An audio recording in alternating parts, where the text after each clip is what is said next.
Estamos volviendo.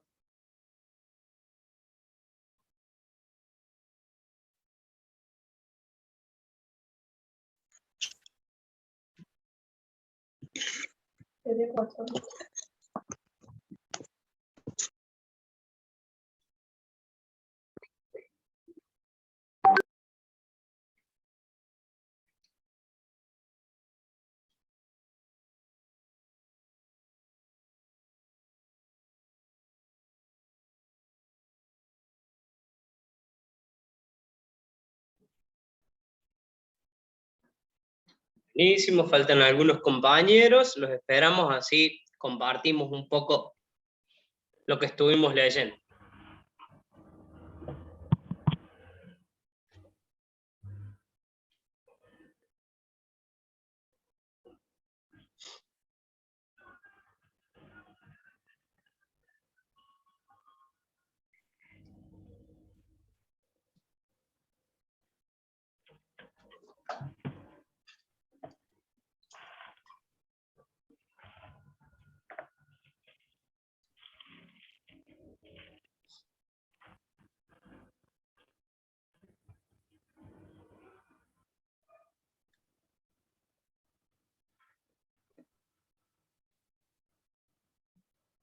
Están conectando. Genial. Creo que me falta Marcelo nomás. Se me quedó ahí en el camino.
Bien, si les parece, comenzamos a compartir. No importa que de algún modo lo hayan terminado o que todavía estemos ahí leyendo, mientras vamos a ir entre todos rearmando, compartiendo y charlando sobre algunas cositas propiamente de cada relato. ¿Sí?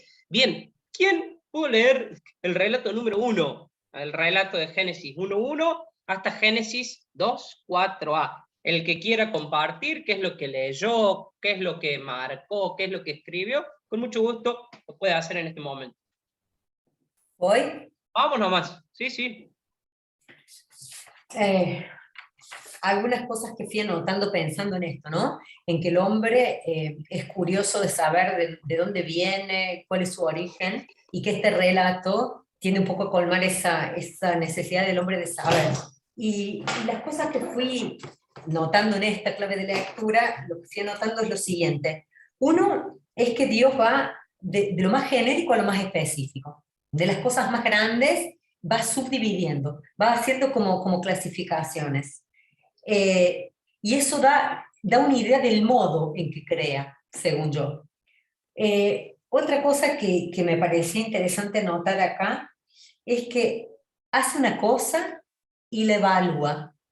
Considera que es bueno y si es bueno va adelante. Eso me habla también del método de cómo Dios hace las cosas. Pruebo, sale bien, sigamos. La tercera idea que noté es que Dios se toma un montón de tiempo para crear cosas para el hombre, le crea el escenario. Y si uno piensa, se tomó 5 días antes de crearlo y fue preparando todo un entorno, todo un universo para que ese hombre se pudiera desarrollar y pudiera vivir. La otra cosa que me pareció interesante es que le pone como hitos, como mojones, no sé cómo decir. Por ejemplo, los astros, y dicen, te van a guiar, vas a tener guía de día y de noche. Dios crea cosas que te van marcando los tiempos, los caminos. La otra cosa que me llamó la atención es que hasta el momento de crear el hombre, Dios crea con la palabra comando, tipo que se haga la luz y la luz se hace. O sea, Dios crea y la creación obedece. Pero cuando llega el hombre, cambia el tono y dice hagamos. Primero que habla en plural, segundo que es propositivo, no es imperativo.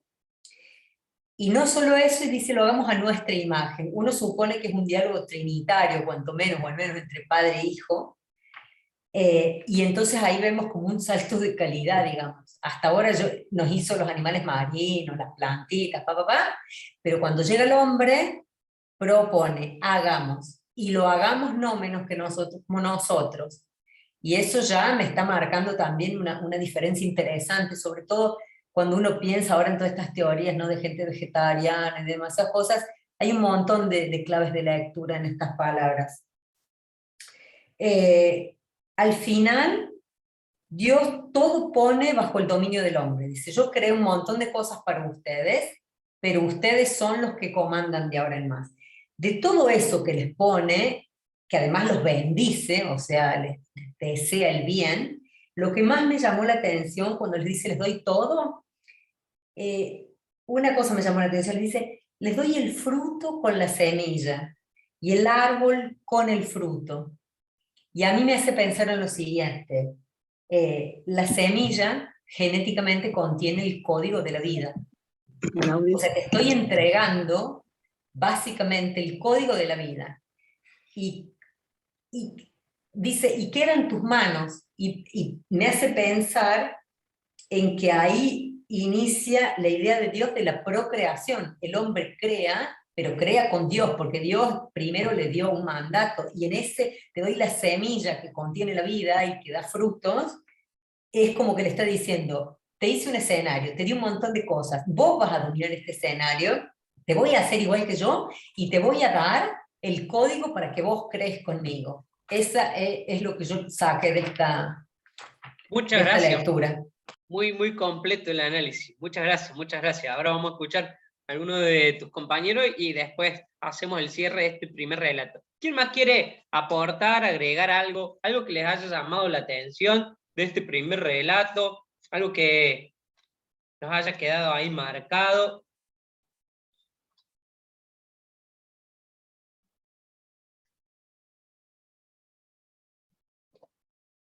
Fíjense, este primer relato de la creación, ¿sí?, responde a la tradición sacerdotal. Nosotros habíamos visto en la autoría del Antiguo Testamento justamente diversas tradiciones, diversas escuelas, diversas teorías. Y este responde ni más ni menos que a la tradición sacerdotal. ¿Cómo nosotros nos vamos a dar cuenta que este relato justamente forma parte de la tradición sacerdotal? En primer lugar, habíamos dicho que los sacerdotes, cuando escribían, de alguna manera lo hacían de manera ordenada, detallada y progresiva, ¿sí? Y es así como se revela este primer relato de la creación. Fíjense que están de algún modo absolutamente individualizados cada uno de los días, como decía Eugenia. Pasa justamente en cuanto a estructura, más o menos lo mismo, y de alguna manera Dios lo va creando justamente y preparando el escenario para el hombre. Algunas cuestiones que nos interesan de esta lectura, algo ya dijo la compañera, vamos a rescatarlo y vamos a profundizarlo, ¿sí? En primer lugar, fíjense, el Señor crea con la palabra. La palabra de Dios es creadora. La palabra de Dios tiene ese poder. Y también hoy, y mucho más para nosotros que estamos intentando estudiar, profundizar, leer, saber, compartir la palabra de Dios, esa palabra de Dios sigue teniendo esa fuerza creadora. Fíjense qué hermoso, de alguna manera, es saber ni más ni menos que verdaderamente Dios crea con su palabra.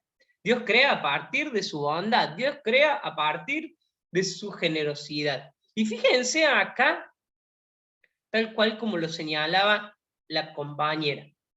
Cada vez que Dios terminaba, cada vez que Dios creaba, cada vez que de alguna manera estaba por finalizar un día, Dios evaluaba y veía que era bueno. Si ustedes tienen la Biblia en mano, yo los invito a que busquen el versículo número 31 del capítulo 1 de Génesis, para que podamos ver ahí una diferencia cuando Dios crea al hombre. ¿Sí? Si lo tienen a mano, ¿alguno quiere decirme, quiere contarme cómo dice su traducción? ¿Qué es lo que dice su traducción?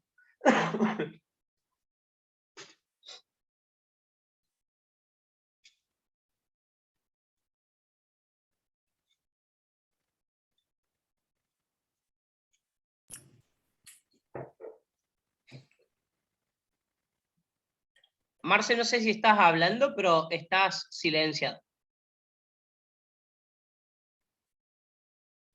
A ver, me fijo, mira, ahí te estoy mandando yo la solicitud para que reactives el audio. ¿Ahora me escuchás? Sí, ahora sí se te escucha. No, quería hacerte una pregunta primero antes, Sí. Porque entré un poquito tarde. Sí. Ahí, cuando hablas sobre las aguas, Sí. viste, ahí en el 1.1. Sí. ¿Por qué el agua no fue creada? ¿Qué significa el agua? Miren, en el contexto bíblico, todo lo que tiene que ver con el agua, no sé si específicamente en este pasaje, Marx, pero en el contexto bíblico y en la simbología bíblica, el agua siempre representa al mal, ¿sí? Fíjate, por ejemplo, al mal, exactamente. Sí. Fíjate, por ejemplo, que Jesús camina sobre las aguas, camina sobre el mal.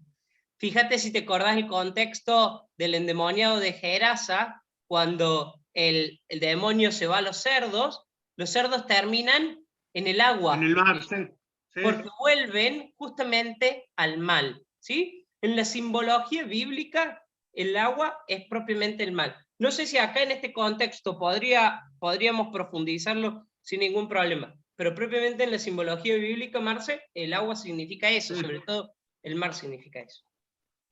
Ah, bueno. No, porque viste, me llamó la atención, viste, la forma que está relatada, después separar las aguas en el versículo 3. Viste, las aguas con tierra seca, con las aguas del firmamento, sobre las dos aguas, también me llamó la atención.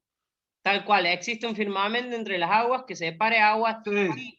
Pero fíjate que cuando le dice Dios, ahí dice, recordemos que Dios crea a partir de la palabra, ¿no? Y fíjate que dice, y dijo Dios que existe un firmamento entre las aguas que separe aguas de aguas.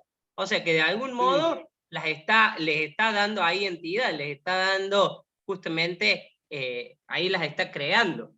Acordate que en este primer relato, todo lo que dice Dios dijo, es de algún modo Dios crea.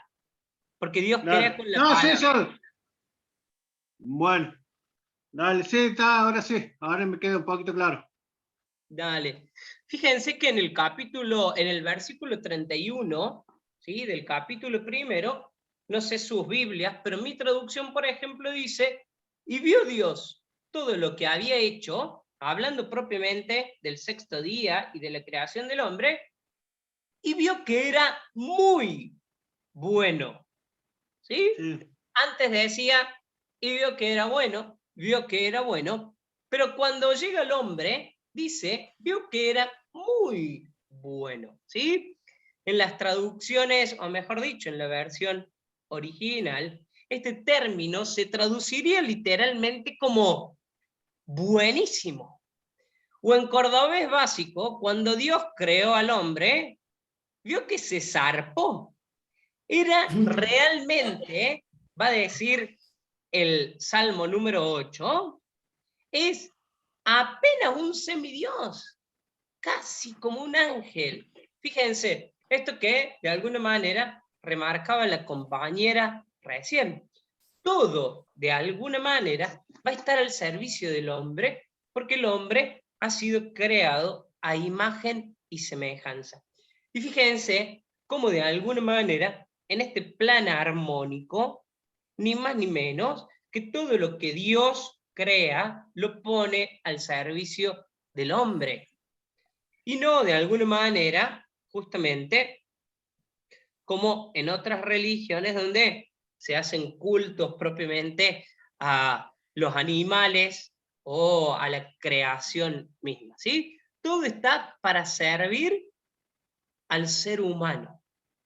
Fíjense, a la luz del Papa Francisco, a la luz del magisterio del Papa Francisco, cómo nosotros podemos pensar hoy, ni más ni menos, que Dios ha pedido que esos dones crezcan y se multipliquen, y que el hombre haga uso, no abuso, de lo que Él nos ha regalado.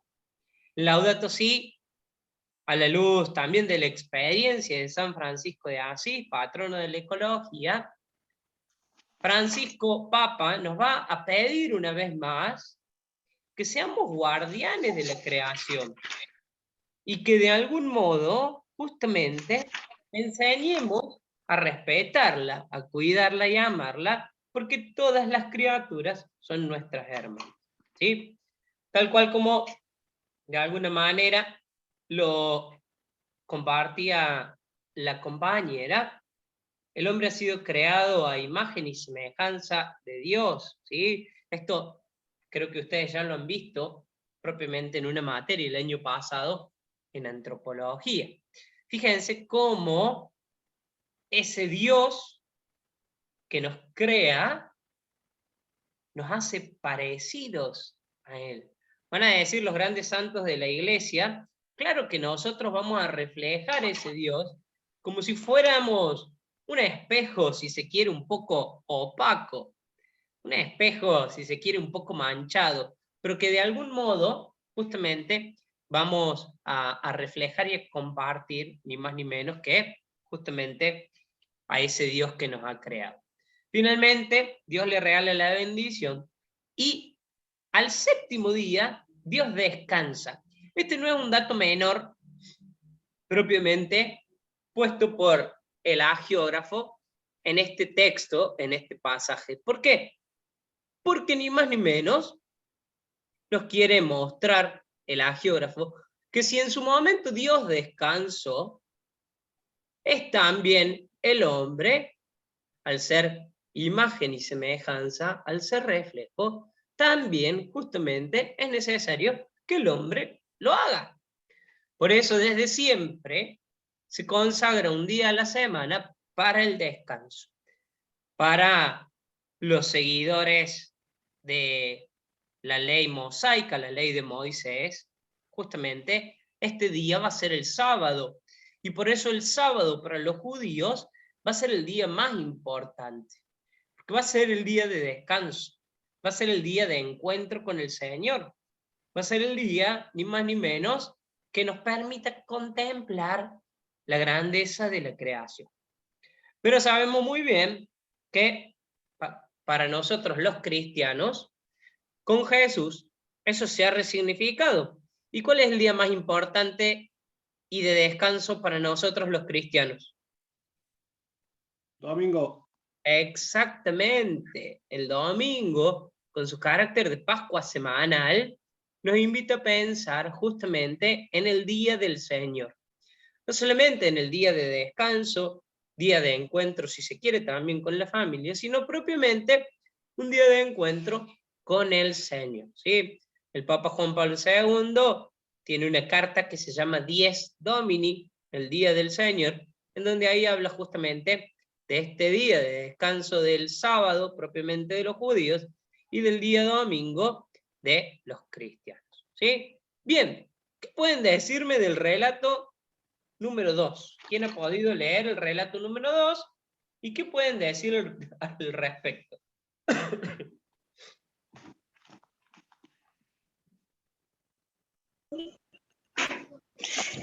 Bueno, yo lo que fui anotando Por fue favor. que dice, Dios hizo la tierra y el cielo.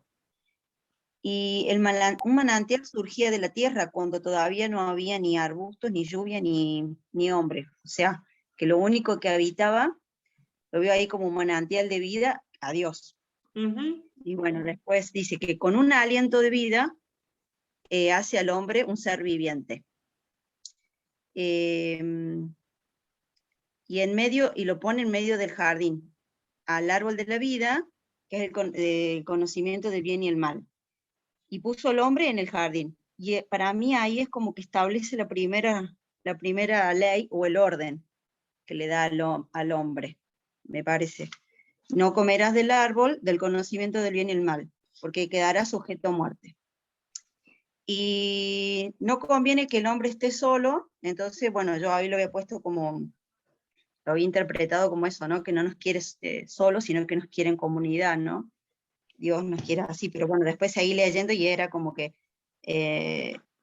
tenía que estar las criaturas, no, todavía no había puesto a la mujer, la pone después, porque se da cuenta de que el hombre solo, sin un par, no podría dominar todas esas criaturas ni la tierra. Y entonces ahí crea a la mujer. Pero hay cosas que nos oculta, y es por eso lo interpreto que lo hace caer en sueño al hombre. Y es como que hasta el día de hoy hay cosas que el hombre, por más que quiera saber, no las va a descubrir. Dios nos deja ver lo que Él quiere que veamos. Eso está ahí interpretando, bueno, y después que acá aparece ya la serpiente, ¿no? Que es la que tienta al hombre y a la mujer, y bueno, y les miente, los engaña, y caen ahí en pecado, ¿no? Porque rompen esa primera ley. Bueno, hasta ahí en otro. Muchas gracias, muchas gracias. Este segundo relato nosotros ya lo habíamos leído, de algún modo en realidad habíamos leído una partecita, pero nos invitaba a pensar ni más ni menos que en la tradición yavista. Así como ya habíamos visto que el primero pertenecía a la tradición sacerdotal, esta nos invita a pensar en la tradición yavista. ¿Y por qué? ¿Cómo lo íbamos a reconocer? Lo reconocíamos en la tradición yavista, ni más ni menos, justamente porque Dios tenía características humanas. ¿Sí? Este Dios que se paseaba por el jardín del Edén buscando ni más ni menos que justamente un poco de aire fresco. Decíamos que le preguntáramos a un santiagueño, a un riojano, qué hace en pleno enero, a la siesta, y ni más ni menos, todos buscan un poco de aire fresco. ¿Sí? No hay nada, no hay una experiencia más humana que es. ¿Sí? Fíjense, de algún modo, acá no hay un orden rígido de los días, ¿sí? Se plantea de algún modo como a este Dios creador que modela con sus propias manos, si se quiere, un Dios artesano, que como decía la compañera, regala su propio hálito, su propio aliento de vida, su propio soplo de vida, justamente para donársela y para regalársela al hombre. Acá se ve de alguna manera, justamente, un poco más claro cuál es el origen del hombre y por qué existe el mal en el mundo. Que eso nos faltó decir en el relato número 1. ¿Sí? Discúlpenme, me olvidé de esa parte. En el relato número 1, fíjense, cuando Dios crea, ve que todo es bueno. Cuando crea al hombre, habíamos dicho que crea al hombre y es muy bueno lo que hace.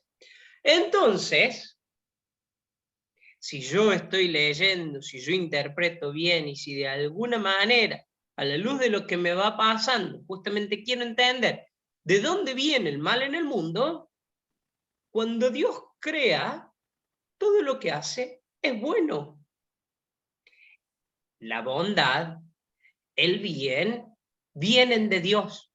Entonces, todo lo malo que hay en el mundo, la presencia del mal en el mundo, no va a ser ni más ni menos, o no va a encontrar su origen en Dios, ¿sí? Y acá, un paréntesis que no, sin ánimo de confrontar con nadie, ni tampoco de alguna manera, bueno, a lo mejor cada uno puede tener su posición formada, ¿no? Pero vieron que por ahí hay muchas cosas que nos pasan, que realmente son cosas malas, y que no me atrevería a decir como consuelo ni como resignación, pero a veces uno como cristiano con muchas frases hechas dice, y bueno, ¿y si Dios así lo quiso? Yo no sé si Dios quiso todo eso, ¿no? Yo no sé si Dios quiso que a mi primito lo atropellara un auto, que mi abuela sufra tanto con cáncer, o que... Yo no sé, ¿sí? Recién decía una de las compañeras, bueno, quizás hay un montón de cosas que Dios no quiere que sepamos o que nunca vamos a entender. Y sí, justamente. Pero también tenemos que tener cuidado porque muchas veces también como cristianos decimos, bueno, todo es porque Dios lo quiso. No sé si de alguna manera, justamente, Dios quiere el mal, o, por ejemplo, este diálogo mismo, cuando lo tuvimos con los chicos en pandemia, ¿sí? Cuando empezaban propiamente las primeras semanas de cuarentena, o cuando llevábamos ya un año encerrados, nos poníamos a ver, y bueno, y no sabemos si de algún modo Dios quiso o no quiso el virus, si permitió la pandemia, si la quiere o no la quiere, si la está... no sabemos, ¿sí? Pero sí de algo podemos estar seguros. Cuando Dios crea, cuando Dios hace, quiere el bien, ¿sí? Nos regala el bien. Todo lo que crea es bueno. Entonces el mal propiamente no viene de sus manos. En esta segunda parte, en este segundo relato, justamente se nos dice o se nos invita a pensar, en primer lugar, tal cual como lo marcaba el primer relato, que el origen propiamente del hombre es Dios. ¿Sí? Pero cuando nos invitamos a pensar en el mal en el mundo, ¿sí? Acá ya de alguna manera encontramos justamente la figura del árbol de la sabiduría, del árbol de la ciencia, del árbol del saber, la presencia de la mujer, la presencia de la serpiente, que de algún modo viene a justamente tentar. Pero fíjense, en realidad, el pecado original, más allá obviamente de la desobediencia, que todos sabemos justamente que está íncito en la persona desde siempre, el desobedecer, fíjense que el pecado de alguna manera es querer ser como Dios. El árbol de la ciencia. Profe, ¿lo puedo interrumpir un segundito? Sí, claro, sí, sí. Yo dejo acá porque me tengo que ir al SAC ahora a las 4:30. Ningún problema, Estela, ningún problema. Tengo 4 cuadras nomás, pero son 15 minutos por lo menos que voy a tardar. Muchas gracias por acompañarnos. No, por favor. Dale. Cualquier cosa nos estamos comunicando en el grupo. Bueno, un cariño grande para todos allá en el SAC.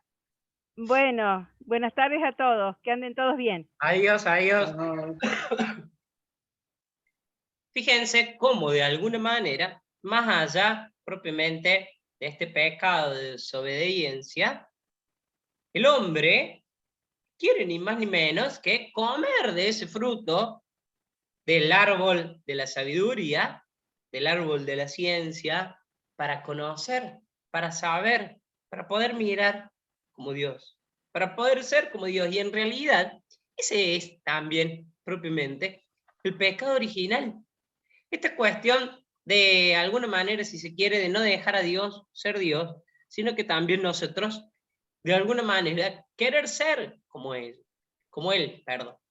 Cuando le pedimos algo y le ponemos tiempo, mira Dios, necesito que me ayudes con esto, pero si puede ser para mañana mejor, porque, oh mira Dios, que se haga tu voluntad, pero si pasa esto, bueno, mucho mejor. De alguna manera, el hombre justamente busca siempre ser como Dios, ¿sí? Damos un pasito más, porque... Una pregunta, profe. Sí, por favor. ¿Qué es lo que no termino de entender? Sí. En el primer relato hablamos de bueno y muy bueno, el origen de Dios, todo lo que viene de Dios es bueno. Sí. En el segundo relato aparece la idea del origen del mal, y entonces ahí no estamos tan seguros de dónde viene, porque empezamos a encontrar símbolos. Mi pregunta es, ¿de alguna manera está sugiriendo que el origen del mal se conecta con la existencia del hombre y con la posibilidad de elegir? Exactamente, Eso. totalmente. La idea del mal en el mundo, y esto propiamente la teología después lo va a plantear, lo va a complementar, lo va en lo que es la teoría del pecado y la teoría de la gracia, ¿sí? Cuando el hombre tiene la posibilidad de decidir, de elegir, de alguna manera, justamente, va a encontrarse ahí muchas veces el origen del mal, la presencia del mal en el mundo, ¿sí? Va conectada la idea de mal con, ni más ni menos, la posibilidad del hombre de elegir. Cuando el hombre elige, ¿sí? Y haciendo uso de esa libertad, lo elige Dios, de algún modo, todo va a ir bien. Y atención con esto de todo va a ir bien, ¿sí? No significa que no vamos a tener problemas, no significa que el mundo va a ser maravilloso, color de rosa, no, en absoluto. Significa que los planes de Dios siempre son buenos, por más de que no los entendamos, ¿sí? Y de alguna manera, si seguimos sus planes, eso que Él soñó para nosotros, eso que Él nos dijo, a eso que Él nos invitó, de alguna manera justamente todo se resolverá en buenos términos. Pero claro está, cuando el hombre, ¿sí? Se me viene ahora la imagen de Lucas 15, con la parábola del Padre Misericordioso, lo que antes llamábamos el hijo pródigo, ¿no? Esta cuestión propiamente de cuando el hombre elige, que muchas veces lo hace por propia conveniencia, que muchas veces lo hace pensando en sus intereses, que muchas veces de alguna manera no tiene en cuenta el corazón del Padre, justamente ya sabemos qué es lo que pasa. Pero sí, Eugen, la idea va por ahí, ¿sí? La presencia del mal en el mundo, ¿sí? Va unida a la libertad, al ejercicio de la libertad del hombre. Se me viene, por ejemplo, a la cabeza ahora mismo, sí.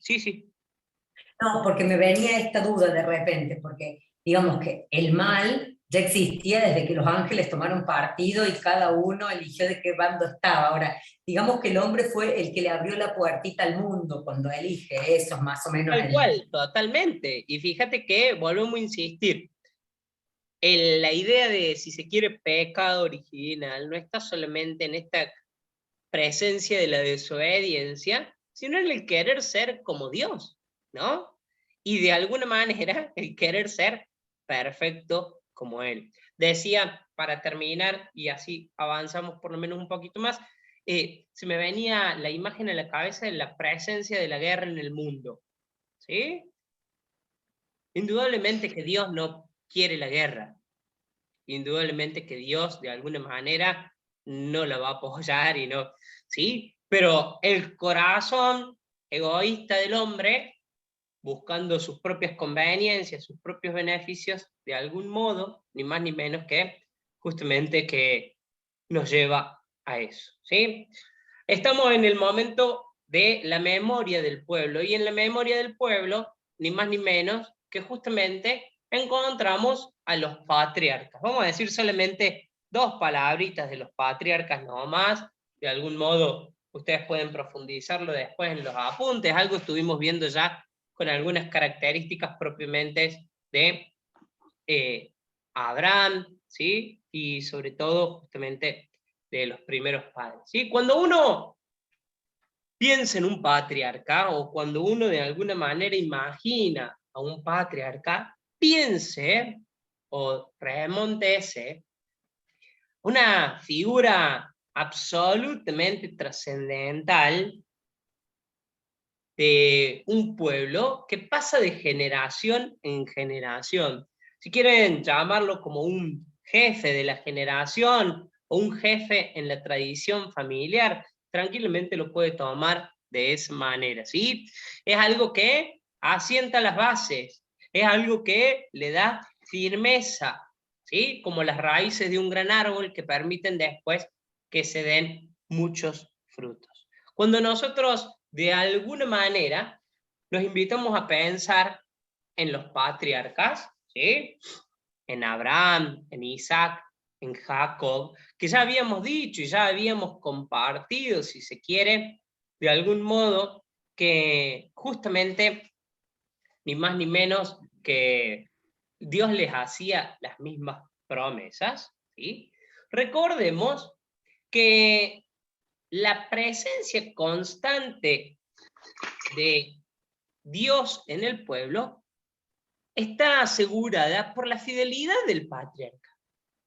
El patriarca siempre es fiel, a pesar de los obstáculos, a pesar de algún modo, si se quiere, de todas las idas y vueltas o de las risas que las promesas de Dios les puede causar, como en el caso de Sara y la promesa de Isaac, exactamente, a este Abraham que ya era viejito, que de algún modo no tenía descendencia, ¿sí? Pero la fidelidad de estos patriarcas, de algún modo, justamente van a asegurar la presencia de Dios en el pueblo, ¿sí? Fíjense que la tierra, la descendencia y la bendición van a ser ni más ni menos que una constante en el motor del pueblo, ¿sí? El pueblo camina recordando que ellos fueron los elegidos y que Dios les ha hecho una promesa. Y de algún modo, ¿sí? Esa elección y esa promesa van a estar siempre en la memoria del pueblo. ¿Para qué? Ni más ni menos, justamente, recordemos la bondad, la grandeza del Señor. Va a ser una constante en el Antiguo Testamento, seguramente han leído muchos pasajes al respecto, y también de alguna manera se hace mención muchas veces, sobre todo en el Evangelio de Mateo, cuando se hace mención y dice, acuérdate que yo, por ejemplo, les dice, yo soy el Dios de tus padres, el Dios de Abraham, el Dios de Isaac y el Dios de Jacob. Muchas veces cuando Dios se presenta, de hecho lo hace con Moisés de esa manera, cuando Dios se presenta, ni más ni menos, le va a recordar quién es. Como la carta de presentación, mira, yo soy el mismo. Yo soy justamente ese de quien ellos creyeron, a quienes yo acompañé, a quienes les cumplí la promesa. Y de algún modo, justamente, soy el que lo sigue acompañando, ¿sí? En la memoria del pueblo, la antigua alianza va a ser ni más ni menos que justamente el gran motor para seguir caminando. La antigua alianza es central, ni más ni menos que en la vida del pueblo elegido, ¿sí? Yo los invito, y con eso ya vamos a dejar, habíamos propuesto 2 sesiones de 40 minutos, yo los invito a que para el próximo encuentro puedan leer estos